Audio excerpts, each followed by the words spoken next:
आषाढी एकादशी बोधकथा.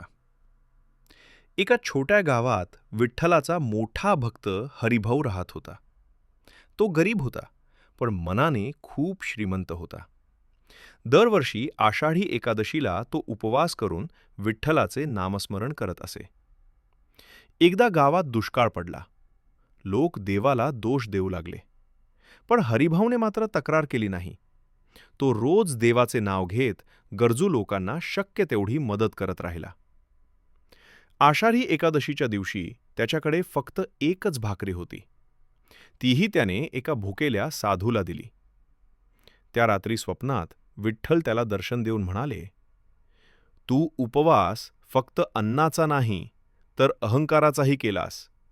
म्हणूनच मी तुझ्यावर प्रसन्न आहे." दुसऱ्या दिवसापासून हरिभाऊच्या जीवनात सुख समृद्धी आली. बोध: खरी भक्ती म्हणजे फक्त उपवास नाही, तर सेवा, श्रद्धा आणि माणुसकी आहे.